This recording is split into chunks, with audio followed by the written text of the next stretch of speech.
Hi everyone and welcome to another video. Happy Mother's Day, by the way. I hope you remembered because I I almost forgot. Yeah, so we're here at Saitung Harbour. Going to be getting our next quest. This isn't all we're going to be seeing, by the way, of Xingye. I kind of feel like I gave that impression before. It's not all we're going to be seeing of Xingye during Winds of Change. It's just the first time you come here, you do 2 quests and then you move on. The first of those 2 quests is a very short, but as you saw, very, very difficult quest. And the second one is still quite difficult, but it's more long. It's more like Minister Chose, except maybe a little bit easier because now we get the luxury of 6 heroes in our team. So give me a second while I add those, because obviously we had those kicked from last time we were playing. Okay, and we'll speak to Surai and continue on. So, once again, hard mode only. I love it. I really do love that little note there. Our work at Xingye is nearly done. See, it's weird. This is what I kind of feel like. You see lines like this, our work at Xingye is nearly done.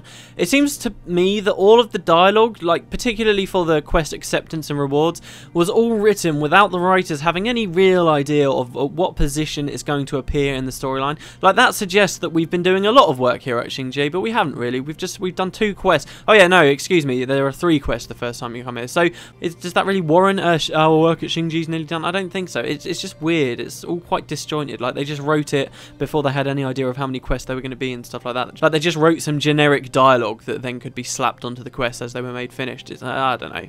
Maybe I'm being picky. There's just one remaining source of corruption that mars its perfection. Zunra, the guardian deity of Zen Daijun, has succumbed to the lingering presence of the afflicted. As long as the guardian remains in that state, we will never truly be able to cleanse those lands. We've been asked to travel to Zen Daijun to call forth the afflicted aspects of Zunra by summoning them from the shrines. The ancestor spirits saw fit to spare the life of Ashu. I'm certain that they will do the same for Zunra.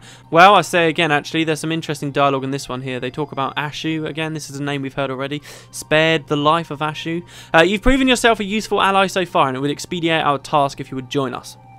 Brilliant. Yes, we need to restore the balance to these lands, or corrupted deities might prove contagious. So what we're going to be doing for this quest is, once you've grabbed it, literally walk over here to get access to Zen Daijun. Of course, you will need to be able to speak to Lei Fao here and actually gain entrance to be able to speak to him. You need to have completed Zen Daijun first. Now, you might be thinking, well, how's that interesting? Well, what's that got to do with anything? You need to have completed factions to start Winds of Change anyway. Well, this is on Noob... I don't have all my skills. Crap. Well, this is on Noob Island, right? So it is possible for foreign characters to have come to factions and completed the storyline without having come here. So you might actually think you might actually complete factions, think you're ready for Winds of Change, and then all of a sudden be asked to complete a really trivial old early game quest. But it is something that you're going to have to do. Give me 1 second to change my skills. There we go, and we'll go back in.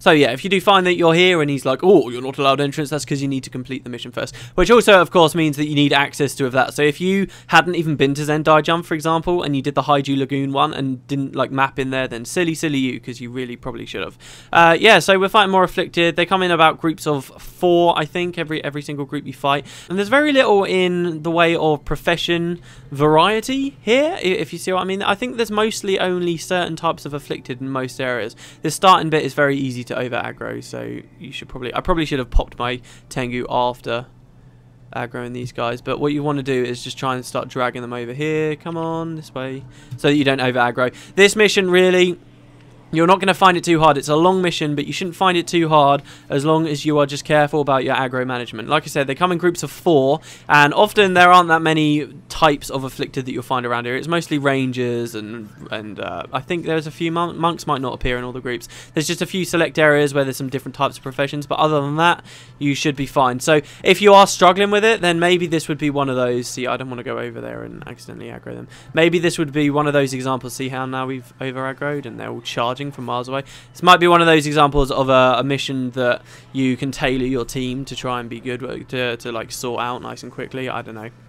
But yeah, it's just generally quite long. This might be the first episode in Winds of Change that we end up having a few cuts or some speeding up or something. Did you like that, by the way? Last episode I started speeding up. I was editing it, and as I was going through I thought, oh my god, we've seen this walk 3 times now. So I sort of did like a second pass, if you will, on the editing, and started having a look around, and I was like, right, well, what can we actually change here to speed up the actual episode? And I started cutting all these tiny little chunks out everywhere, and I thought to myself, hold on, when we first started doing the Let's Play, we weren't cutting stupid little chunks like this out. We were just speeding up. Why don't I speed these up? I always actually did like the speeding up. It's just when I felt like for a while during the Let's Play we were speeding up like a little bit too much, and it felt like just like.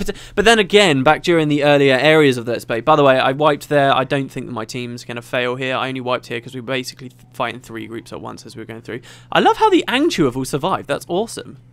Hopefully we can get up there and save them. Hopefully, I don't know. They're fighting a single ritualist. If Surai heals, by the way, as usual. So come on, keep the monk up, please. Save the monk. Ah, the monk died. Brilliant. He was the most useful Angchu and he's died. So yeah, but back then, during the other times while we were Let's Playing, like I always felt strapped for time. Like, for example, like with Nightfall, I really wanted to make sure the pace stayed up. Like, we had like 40 episodes or whatever it was in Nightfall. Wasn't it 50 in the end? And then you look at Eye of the North, and we really weren't that far in Eye of the North by episode 40. Like, there was a very significant difference. That's why there was so much speeding up before. But anyway, yeah, I might start speeding up this episode, just because we need to go to a lot of different locations. What we're doing, essentially, is dealing with Zunra again. If you remember, actually, to get all your attribute points before, when you're actually playing through factions, if you're on a faction spawn character, the attribute point quest back there had exactly the same plot as this, if I remember rightly. There was very, very little difference there, so it wasn't very creative what they were doing here. We just went around there, if you remember, and we would ring the bells. And did we actually have to defeat the corrupted? Yeah, we did. We rang the bells, right, and then we used the Zunra that came from them to like clear up all the miasma in the area.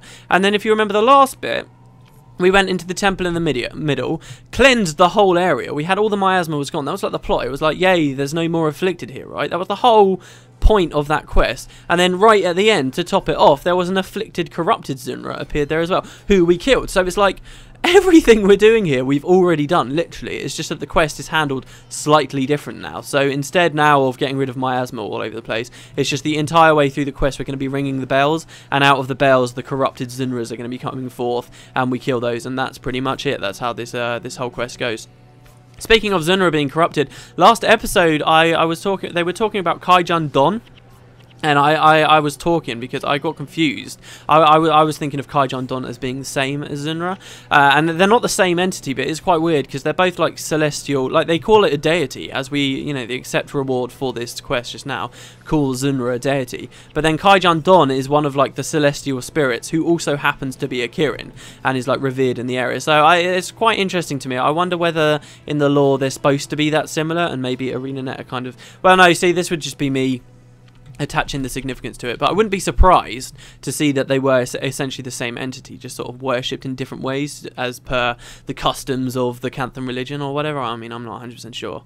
But yeah, that's kind of the story there with Zunra. We met Zunra, of course, back... In fact, why do I have something in my head of Zunra maybe being somewhere on the mainland at some point? Was there some quest to do with Zunra back up when you first get to the city? And anyway, she was really kind of this big kind of plot part, early factions. Again, another thing that wasn't... the speech I gave yesterday was really about this, about the plagued Zunra. So they're no longer afflicted Zunra, it's the plagued Zunra. It's really about this. It's this weird kind of bit of lore that they never really went into much detail about, and now they've kind of turned around and they have, which is really, really cool. So I like what they did there. But aside from that, guys, there's really not that much to say about this. Why are we wiping here? Come on. Pick it up, guys. We can do it. I know we can. It's because we keep over-aggroing. That's your only fear here. But yeah, aside from that, there's not really that much to say, so I'll probably start cutting it or speeding up. I am rather tempted to cut it from shrine to shrine to shrine, but then my worry is that... oh, seriously, we wiped there? My worry then is, I quite like the idea that you guys can sort of play along with me at a normal rate. I mean, the main problem with Prophecies was people did play it alongside me, but the main problem, I used to get quite a lot of comments about this. No one said it for a while, but people used to be like, oh, I wish it actually in the game had a speed up, because I'd then go off and speed like a huge chunk up, and the people playing alongside me, as it were, would then sort of be just stranded and left alone, and they'd have to like fight for 15 minutes to catch up to wherever the hell I now was in the video. But yeah, I'm going to cut it back over there, guys. See you in a second. See, look, they're just cruel about this. This group here, they're on a huge patrol that goes off over there. They're just cruel. They do that deliberately to catch you out. So not only were we fighting one of these groups, right? Whenever you fight one of the Plagued Zunras, okay, you've got a group of 6 afflicted to fight, and then the Plagued Zunra on top of that, who's using Ray of Judgment, and it adds a lot of defense to their team, right? So you've got that group, and then ArenaNet deliberately add that group round that corner so that they'll run in and patrol at the side and catch you off guard. I mean, how dickish is that? Jesus. Again, it's like in the heart of Abaddon's Heart, or whatever that explorable area is called, right at the end of Nightfall, where you get Raza. Because there, they deliberately catch you out there, because they've got like 3 different patrols walking very slowly, all to the certain specific point right at the start. So if it's your first time going in there, you just run forward and you think, right, there's only one group here, we'll kill them. And then all of a sudden you're completely surrounded, and it's very simple to get past that point. All you have to do is just wait a second for all the groups to move there and then walk away. It's really, really, really quite simple. But it's one of those things that I'm not sure whether I really like with game design, where the only way you would know is if you've done it before and failed and died before. It's cool to have things that can catch you out, as long as they're things that you can, at least on some level, see coming or figure out how to avoid. But with stuff like that, it's like, yeah, you just need to die once and then you've figured out and you get to move on. So, in any case, here's the big temple at the middle. Of course, this isn't actually the object at all of this version of the quest. Like, you don't need to go in there or anything. That library, actually, is always something that's interested me. A lot of the libraries and sort of places of knowledge and stuff in factions that they talk about as you're going through the storyline. I remember the other library where essentially all the way through the first chapter of the game, while you're around here, you're hearing that it could be Shiro Tagachi that's caused the affliction, and then you get to a mission. I believe it's actually the local quarter, where you go there and then you go into this little library in the middle of the mission, and then they confirm that yes, Shiro's been attacking these places of knowledge because they're the places that have kind of got information about him and stuff. If I remember rightly, or oh no, that's where he's learning about the ritual to bring himself back to life, and he realizes he needs royal blood. But here you go, these guys running in behind you. You've got to watch out for this stuff. Very, very dickish, very annoying. Very annoying of your arena now. But yeah, those kind of places I've always been interested in, but you never really learn much about them. I don't know, maybe I just had too high expectations about Winds of Change, because there are so many things in factions that haven't been pushed forward, or the lore hasn't really been thought about that much. And I wonder if it's because with Prophecies, where they decided that Guild Wars 2 was going to take place on the continent of Tyria, the writers kind of went back to all of that lore and really fleshed it out and really figured a lot of it out, so that when you had the Guild Wars Beyond chapters there, it was a lot more interesting to them, and they fleshed it out so that there was a lot more to talk about. While with Elona and with factions, with Nightfall and factions, they really don't have that, because they haven't thought about the lore for a while, and I wonder if there's a lot of stuff there but maybe the writers haven't been thinking about for a while. I mean, I do kind of distinctly get that impression. And hey, that might mean, in fact, I think I've said something quite similar to this, it might mean that when we do finally get to go back to these places in Guild Wars 2, there will be some more interesting lore written about it in Guild Wars Beyond. But then, hey, that could be like 2 years down the road, and I'm very interested to see what Guild Wars 2 will be like, Guild Wars 1, sorry, will be like 2 years down the road. I mean, it's a very interesting thought, isn't it? Are we going to be okay? We really struggled through that, didn't we, team? Come on, more clovers. Get some more Tengu out as well. It looks like I only want to use these support flares, by the way, in specific key missions where it will be cool to use them as a part of the story. Raza, do you have a resurrect? No, you don't. Norgu, do you have a resurrect? No, you don't. Okay, well, we've pretty much lost this then. Yeah, so I want to use the flares in specific difficult parts, or specific parts of the storyline where it makes a lot of sense and it will be quite cool. And aside from that, I only want to use them in the more difficult missions, which I consider to be these ones that we're doing right now, in the areas where you can't have 8 men, you can't have your full team build. Anyway, I'm going to sacrifice myself here, and in fact, just across that bridge over there to that bell. That's the object of this quest, by the way. We're just going to be going to all the places where the bells are.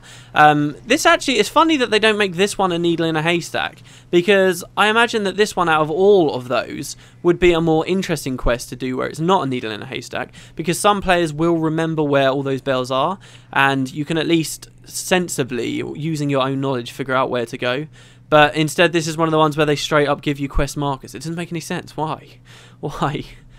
Here we go, we got a pretty good combo of Tengu this time. We've got a Monk, which will be great to keep us alive. We've got a Ritualist, which will also be great if it's using life and stuff. I'm not sure if these Tengu, like, swap their skills on the fly, like a lot of the new mobs do. Like, you know, let's say we get a Ritualist one time, he's got one skill bar. You get a Ritualist 2 days later, he might have a different skill bar. I'm not sure if that kind of thing happens with these guys. But then we've also got an Elementalist, who also now, thanks to the updates, has actually got a pretty good build of his own as well. So hopefully we seem to be getting a bit of steam here. As long as I don't aggro, as I say, we should be okay. But yeah, here's the second bell with the next Ron Zinra. Oh, this one's called Ron. Oh yeah, that's what they do. All the Zinras have got like different names, which is kind of cool. I don't know why they do that. I don't believe... Oh yeah, they do have different builds, don't they? Yeah, they're all smiting. Oh, yeah, this is the point, yeah. They all are smiting monks, all of these guys. However, which is quite cool, I guess, because it's like the original Zunra had all these healing properties, and now it's become corrupted, so it's using, like, it's still a monk, but it's using, like, horrible, horrible monk skills. I guess that's the idea, which is quite cool. If you do want smiting prayer skills, therefore, because all these guys have got different elites, all these Zunras have got different elites, you can actually come here and capture 5 of the smiting prayers elites in the game, which is really, really quite cool. I think, actually, there are points in Winds of Change where you can get skills that aren't... Wow, what's going on over there? Are you guys seeing this? What the hell's that on the wall?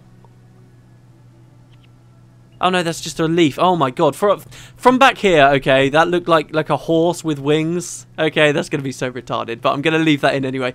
It looked like a horse with wings. I thought it was like a Zunra corpse or something, but no, it's leaves. Yeah, so I think, anyway, back to the point. During Winds of Change, there are actually... a few opportunities where you can get skills, elite skills that belong to campaigns that you might not own. You know, you could be in factions, and obviously because there's no prerequisite to have completed the Warring Crite or anything like that, that means you can get some other stuff. Something similar was happening in the Guild Wars Beyond chapters that were going on back on the main continent of Tyria as well. I believe that there were some opportunities to get elite skills that were a part of campaigns you didn't own. However, there's some weird stuff with like mechanics going on there. I believe that gives you progress towards your title. However, after you've captured it and then gone back into a different outpost, it will then mean that it will be locked, like the ability will be locked, kind of similar to how it looks if you go into a PvP outpost and you attempt to equip a PvE skill. It will have like a little lock symbol. I believe that's what happens, but it gets a little bit more confusing after that when you take into account heroes. Like, for instance, heroes can, when you get the hero, they might have skills that belong to factions, even though you only own Nightfall, for example. And that was particularly true in Nightfall, in fact, because I believe Razza himself actually had some faction skills equipped on him, and as long as you didn't change those skills off of his bar, he could still use them. But then if you remove them at a later date and then kind of try to re-add them, they'd be locked or something. It's a little bit weird. I don't even know why I'm going off and around about this. I mean, how many people actually who play the game haven't got all the campaigns these days? It's a pretty ridiculous thing to think of. What else is ridiculous, actually? This was a bit of news that came out. Guild Wars now, if you log in, I think they never really make enough use of this, but when you log in before you actually sign on, it always gives you a little bit of news about maybe a weekend coming up. By the way, actually, because it's St. Patrick's Day, you will have seen some of these latest episodes. I've been killing stuff and we've been getting Shamrock Ale and indeed Clovers as well. That is a complete coincidence. I'm using Clovers at the moment. But those are dropping at the moment, I believe. And those kinds of events have always been sort of displayed on there as news. Anyway, the other day a new bit of news popped up, and you can read about it as well on their official website. They are now dropping support, funnily enough, for Windows 95 in Guild Wars, and they're dropping support for 98, Windows 2000 and Windows ME. That's just bizarre. They said that they kind of put out this long thing on their website saying, look, after much careful deliberation, we feel like this is an important step to take. We're no longer supporting these operating systems. That's insane. I had no idea they still supported Windows 95. If you had a Windows 95 machine, and I don't think the update's actually gone through yet, so if you have got one, you can play Guild Wars on that. How crazy is that? I had no idea that you could do that. But they're actually dropping support for it now because they say that will help them add sort of new account security features and stuff, which is we've had a lot of good news for Guild Wars 1 actually in that area, and I've not really talked about it at all.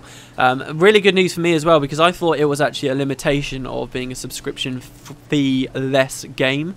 So actually with Guild Wars 1 they never used to have rollbacks. They never used to be able to roll back your character. If you got hacked and lost all your items, then that was pretty much it. You could go to ArenaNet and cry about it, but they couldn't do anything about it. Oh, for fuck's sake, really? We got caught in that meteor shower. One of those guys has still got a res, but I reckon that's game over there. For Christ's sake. See, this is so dangerous. It's so clutch. It's like you stand in the wrong place, boom, you're dead. So dangerous. That was probably my fault, because I will have aggroed at the start. They will have started using Searing Flames and Meteor Shower on me, but then I started fighting things in the back line, so it all landed on all of us. Hey, look, we're getting up, though. Impressive. Go, heroes, go. Awesome. So yeah, it used to be you were just out in the cold and ArenaNet couldn't do anything for you. And I think a lot of us for a long time thought that the reason behind that was because there wasn't a subscription fee for the game, so their servers, ArenaNet wouldn't have enough money for their servers to sort of figure these things out and actually be able to take snapshots essentially of the in-game world and everybody's inventories and stuff like that. And that was just kind of something we accepted. I don't think anyone really talked about it because we were all too busy saying, oh, it's not got a subscription fee, you don't need a subscription fee. And in fact, when I did my WTF and no subscription fee video, I very nearly almost had a section on that where I basically said, look, there is a downside, because in that whole video, if you watch it, it's just me being completely fanboyish and positive about it all. But there, at the time, I truly did believe a downside of not having a subscription fee was that you would have less security on your account. It would mean that you couldn't have rollbacks. And for a long time, it didn't seem like Guild Wars 2 would have that either. But then it was revealed that, yes, in fact, that would be a feature. And then it was also revealed they're doing it for Guild Wars 1 as well. So the game's never had it before, but they're actually sort of implementing it, which is really, really awesome of them. So that's cool. And now they're talking about even more account and security features, which is very interesting. I'm wondering what they're talking about there. It just generally has made Guild Wars a little bit too late, admittedly, I must say. Oh, I knew this was going to happen. Every time I play this mission, and I knew it as I was walking down this hill, I over-aggro here and I wipe. And that's what I've just done once again. Usually I run through there from the west, but this time I came around there. And yeah, ridiculous. Oh, well, we got a couple of kills. At least the afflicted, okay, don't have resurrects. Afflicted, normal afflicted that aren't a part of Winds of Change, and normal afflicted just throughout regular factions all have Flesh of My Flesh on the ritualists. I believe these guys sometimes have Resurrection Signet, but that's about it. I'll cut it till I'm back up there, guys. More clovers. Okay, let's do this properly, shall we? I always like it when they lay spirits, because you can just attack the spirit. And you can aggro the group that laid it down. So, for example, but I would need something of range. There we go. Let's equip Kirsch's staff. Right, there we go. See, this is another problem, actually. No, look, he's done it again. Surai will die and then resurrect, which is good. Obviously, I prefer that than obviously mission wipe, mission failure if he dies. But the irritating part of that is that when he resurrects, he usually resurrects like right in the middle of a whole group of enemies, and then he'll directly run to you and he'll aggro both groups. You probably the more keen-eyed of you guys have probably noticed that happen already a couple of times as I've been playing through this. But there we go. Come on, just one group, please. Wait, come on, I'm attacking your spirit. Get vengeance on me. Can I just attack that assassin? Wow, seriously, they do not want to come even though I'm attacking their spirit. Right. Surai, please don't aggro them. Surai's attacking the spirit. Okay, that's fine. Ah, shit.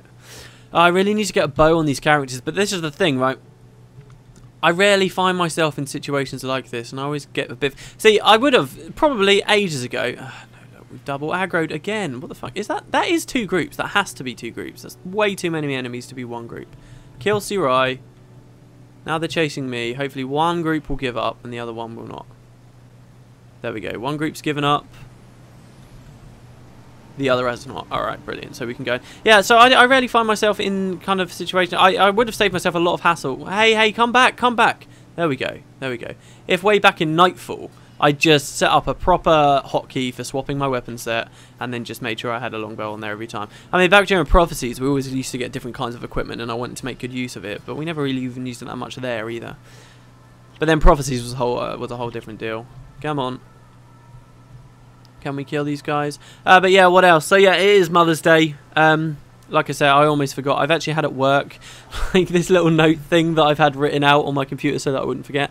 And I woke up today and I was like, oh yeah, okay, just another day. Luckily, I didn't see my mum before it happened, but it was like 2 o'clock in the afternoon before I finally realised it was Mother's Day. So I like run out to Tesco's to buy some flowers and a card. I swear, flowers are the ultimate cop-out gift. I swear to God, I didn't know what to get her. She only ever wants a card though, kind of thing.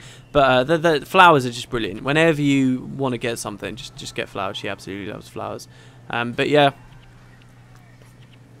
So I just came back from filming my my first questions and answers thing. I've only filmed one. The thing is, there's so many questions there, right? I was recording for about, in the video, I was recording for about 22 minutes, something like that. After it was all cut out and all my ums and ahs and craps and my repeating of sentences, after it was all cut out, it was about 13 minutes, I think, maybe a little bit longer. It was either 13 or 16 minutes. So I think that's quite a good length, and I got 3 questions out of it. So what I think I'll do is 3 questions every single episode. But there's so many questions questions there already. I feel like I might call the series, okay, and this would be quite ballsy of me, and I'd have to stick with it if I did it, but I might call the series Guild Wars Daily. Guild Wars 2 Daily, sorry. And then what I'll do from that point on is every day we'll have a questions and answers. I'd even like to do like both a mechanics question and answers and a lore question and answers every day. The lore one, I reckon eventually though, quite quickly actually, people will run out of questions to ask on the lore front, or I might end up starting repeating myself. So when that happened, then at that point I might just lead it to... Wait, was someone still alive over there? No. At that point, I might just sort of cut down the amount of, you know, not have a lore one every single day. But I'd love to do that. But then we're talking about me doing 3 episodes every day, which I can do. I mean, when we were doing Bioshock, wasn't I coming out with 3 episodes a day during that time? Yeah, I was for a while, wasn't I? What was the side series we're doing? Yeah, because we were doing like the Underworld at that point, and then we were also doing some of the PvP stuff at that point. And didn't the Dungeon series start around then as well, while we were doing Bioshock? So I was doing 3 episodes a day back then. I feel like I've been a bit like slack since that point, because I can put out three a day even while I'm working full time. It's just kind of... Thing is, we haven't been doing a side series for a while, like a completely different game, like Let's Play. We did Dear Esther, but that was like not really very long, was it? It wasn't a normal game. And even then, I forgot. Well, I didn't forget. I was just too lazy. But even then, I was going to do like a final summary video of like all the different theories people had about that game. I even looked on the forums, right? And there's some really interesting stuff about Dear Esther that I could have shown you. You know how we kind of found out in that game there was all like random stuff happening all the time? Depending on what playthrough you were on, like the book was missing for me. There's really weird stuff. You know, we saw that silhouette on the cliff as well. There's random events for stuff like that to happen. Like, you know, that building right at the start. If you look up into the lighthouse right at the start of the game, you've got a random chance to see like a ghostly silhouette staring down at you from up there. Really, really freaky. There's loads of those that can appear all over the place, at all kinds of different towns and stuff. And there were a few cool theories. And like I said, I did a bit of research into it, but then I just never ended up filming the video. But anyway, yeah. So I feel like I kind of want to do another side LP or something, but I'm not sure right now, because I want to kind of figure out this questions and answers stuff, and then maybe we'll do it. The thing I really want to do, I want to do so much with the channel. Because the thing I really want to do, recently I've been having some serious cravings. Don't worry, we will read out all that dialogue later. Recently I've been having some serious cravings to play like games from my childhood, like not really, really young childhood, but like PlayStation 1 kind of days, like when I was an early teenager, and you know, the couple of years before I was a teenager, those kinds of games. Because I don't know what it is. You guys ever get that where you suddenly feel like have a serious need? You're like, oh yeah, I really want to go play that. And I've been looking at all these different games. I've got a huge list of about 15 of them now that I would just love to just sit down and play them all. But now that I'm doing this kind of YouTube stuff, whenever I get that craving, I'm always like, oh yeah, I should let's play that. And what it's resulted in is me being like, all right, I'll have to wait till I get the time of it, and I've just like not played them, and it's happened so many times. Like I have got such an awesome idea, right? Or at least I think it's an awesome idea, of doing a series, right, which would be like me let's playing my favourite games from like my childhood, talking about what they meant to me at the times and sort of what was going on and all these kinds of different things about the game. But because I got like a huge list, what I'd love to do is have someone draw a huge, you know, like board games where you move, like an adventure board game where you might start on spot 1, you roll a dice, you move forward and you move forward, but the actual board itself is always like a big picture of like a huge world with like some islands there, and like the end of the game might be at the top of a mountain somewhere, so you know, something like that. I would love it if like I could get like a big picture of like a huge landscape or world or something, and then there's all these different locations on it, and as I let's play each game, I would throw up at the start of like the episode us moving from like the first spot to the next spot, and then like you guys as you were watching it could like be like, oh, I wonder what's there, and you know, on the actual picture there could be an image of something that represents something in the game, and you could be all like, I wonder what that game is, and then we get there and we're like, oh, the next game is. So I've been thinking of doing something like that for a while. But then on top of that, I also want to LP some new games as they come out, because the main problem with doing like old shit is a lot of people don't care about the old games unless they've played them themselves, kind of thing. So I tend to, so that would be another thing I want to do. But now we're like talking about 6 videos a day, especially if we combine that with like the 60-second stuff I want to do, and like race spotlights on Guild Wars 2 races. I'd love to. Oh, there's just so much I want to do with the channel, but it's not possible when you're working 9/5. I don't even think it's really that easy to do if you were doing this full time. I genuinely don't, because you see a lot of people doing it like YouTube full time, and they do like 1 or 2 videos a day, and that's it. I don't know whether that's just because they don't need to do more because like they're minted from doing it. I have no idea, because a lot of people also say that they don't really get much money from doing YouTube full time, so it's really hard to sort of gauge. But no one ever really does that much stuff. There's some other channels, like is it DSP Gaming? Like Magical Mike watches him all the time, I think, and like he does 20 videos a day, just like sits there literally and just LPs every single new game that comes out in a year, and like will complete all of them, and he uploads it all onto YouTube every single day. So like you get people who work their asses off, but most people, you know, like some of the most successful YouTubers that maybe they're not even into games, they only do like 4 episodes a week. It's just ridiculous, and they can be really short as well. So I don't know, but that's all the kind of stuff I want to do. I didn't really mean to talk the whole way back here because that was probably just boring footage, so sorry about that, guys. But mind you, we have been able to talk for quite a while without... What is going on here? Are these 2 groups? Come on, can I get over here, please? Some nice Death Blossoms over here will be really, really nice. I don't know if I want to spawn some... Yeah, let's do it. Let's spawn some Tengu. Go, go, go, go, go. Come on. Yes, we got a nice panic there. They're all balled up. We win. We win. I love it when stuff like this happens. This has gone well. I'm dead, though, once again. As are the Tengu, nearly. I think we've won the fight. Come on, how are they still alive? Why are the Afflicted so powerful? No. No, look, they're all so low. Oh, shit. Somebody kill them. Look at that assassin. Look at his health. Just finish him off. Our spirits are going to die in a minute, and then we're going to get screwed, and we're just going to get spiked out. See, I don't know whether I really want anyone to res. Yeah, Elias, come on, look, you're only offense. Res me in the middle of the fight, please. Oh, no, there we go. Somebody else got it. Good stuff. Right, so yeah, I think it's time to speed it up. Do you know what? I might go to what I used to do, speed it up, and then also cut out the fight. So, like, you'll see me zoom forward. The next bell is that one right there. As you can see here, by the way, we've only got 2 left to kill. I actually think there might be some bells on the other side, aren't there? Aren't there maybe some in those caves? But this quest doesn't actually take you to those, interestingly enough. It takes you over here. This place is just as deadly as it is in the actual mission. I can't remember how well I really managed to convey that back when we were playing Let's Playing Factions. But this place is really, really dangerous there because it's very easy to over aggro a lot of Afflicted around the bridge. My recommendation is to do this. You can stand here and aggro, like, especially if you can do this with the monk. The monk won't move because he's actually in range to be auto-attacking you. However, the rest of his team will decide that they want to run all the way over. And by doing this, you can actually filter a lot of the enemies from the side, you see. So now this is one group that you could accidentally aggro in a really bad way that now are not going to be a threat to us as long as I can stay alive here. I take so much damage. Mind you, I'm on 27 death penalty. Let's remove some of that, shall we? There we go. But yeah, okay. Oh, more armor. I've been getting a fair few golds here, actually, which is pretty good. Even now, I seem to have somehow managed to over-aggro a bunch of groups. Oh, no, see, they're not aggroed. They're just wandering around, but really, really worryingly. So yeah. Yeah, we can kill these guys now. I'm going to stop rambling, guys. I don't really have much else left to say. So I will see you in a second when we're at the bell. See you in a bit.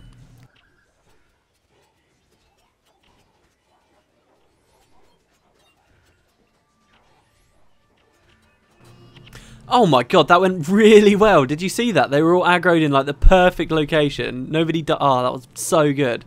Like, there were 4 guys there that just got instantly nuked out. I thought it was going to be ages before I was going to be talking again. Alright, here's the next guy, the infected Zunra. I suppose what we could do once we've killed this is read out Thingamabob's dialogue. Come on, time to die. Knock you down. There you go. Oh, quarter knocked the reversal fortune. 2 pro for you. Come on, please die. There we go. So, Surai, I bet Surai's just been saying some pretty generic stuff. Let's scroll up and have a read. Livia drops ashes of protected was Cowlie. Livia drops ashes of protected was Cowlie. Blah, blah, blah, blah, blah, blah, blah. Alright, so up here. Return as a guardian once again and watch over these lands, says Surai. See, this is weird. Like, the spirit's been split into multiple aspects. What's up with that? Can all spirits do that? Like, we had that whole plot in the deep of Kanaxai doing that. Kind of weird. I pray this eases the suffering and soothes the heart. Let this land be whole again, and lastly, may you find peace once more. So the final bell is up there. I think I usually end up dying right next to the bell and having to walk all the way back, but hey, it's just something you've got to get used to doing. This is nice, if I can keep them blocked on this corner. Nope, one of them ran past. Shame.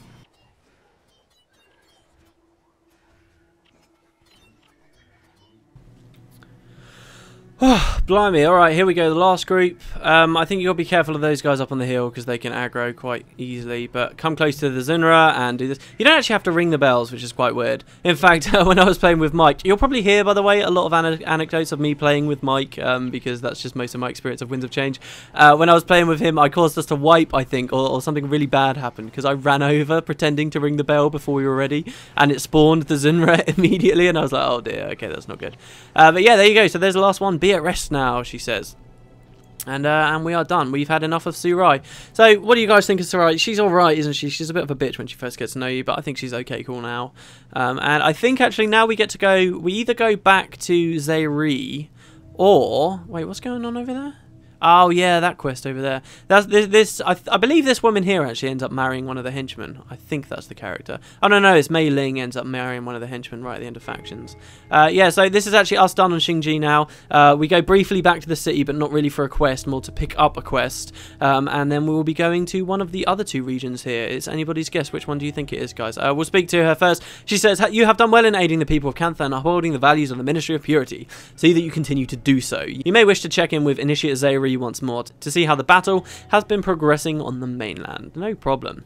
We are about to finish the Afflicted off. So no more Afflicted ever here. Wow, brilliant. So there'll just be scavengers all around this place now. And some hidden dialogue things as well that we'll probably see eventually. But yeah, so I guess I will see you guys next time for the next quest. I hope you guys enjoyed the video. And I've been recording for 40 minutes, probably. That's a lot that's going to come through. So we've got another long one here. In any case, yeah, I hope you guys enjoyed this. I'm off to film the lore questions and answers segment now. And I guess I will see you next time. See you next time, everyone.